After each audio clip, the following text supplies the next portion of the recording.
Hello friends, ఇవాళ నేను మీకు ఇంట్లో నేను ఆకుకూర చెట్టు అండ్ పుదీనా ఎట్లా పెంచుతున్నానో చూపించాలని వీడియో తీస్తున్నాను. చూసారా, పుదీనా ఆకులన్నీ తీసేసి ఇలా వాటర్లో పెట్టా అనమాట. 4-5 డేస్కి ఇట్లా రూట్స్ వస్తుంది. ఇలా రూట్ వచ్చిన తర్వాత మనం గట్టిగా ఉన్న సాయిల్లో కాకుండా కొంచెం ఇదిగా మెత్తగా ఉన్న సాయిల్లో నాటితే బాగా వస్తుంది అనమాట. ఇది బచ్చలా కూర. వాడుకున్న తర్వాత ఆకులన్నీ క్లియర్గా తీసేసి ఇలా స్లాంట్ కట్ చేసి వాటర్లో పెట్టాను.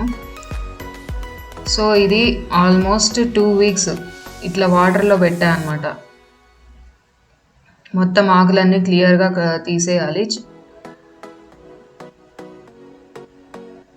చూడండి, ఆల్మోస్ట్ 2.5 వీక్ అయ్యింది. ఇట్లా రూట్ బాగా వచ్చింది. సో ఇంక ఈ టైంలో సాయిల్లో మనం పెట్టేసామంటే చెట్టు బాగా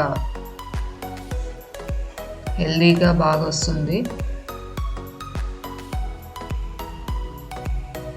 చూసారా, కొత్త చిగురు కూడా వచ్చింది.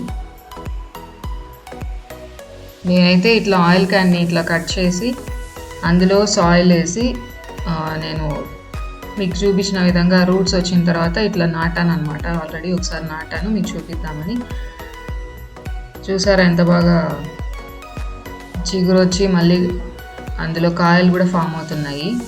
సో బచ్చలా కూర హెల్త్కి చాలా మంచిది. ఇది టమాటా చెట్లు అనమాట. అది ఎలా చేశానో చూపిస్తాను మీకు. ఇలా టమాటా తీసుకొని నేను ఈ సీడ్స్ అన్నీ వాటర్లో వేసేసి ఒక 2 డేస్ అట్లే వాటర్లో వదిలేస్తాను అనమాట.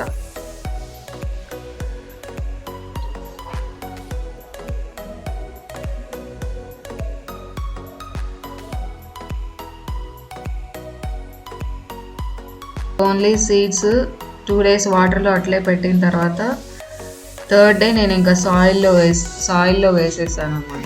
అన్నీ ఒకే చోట వేసాను. సో ఇట్లా వచ్చిందనమాట.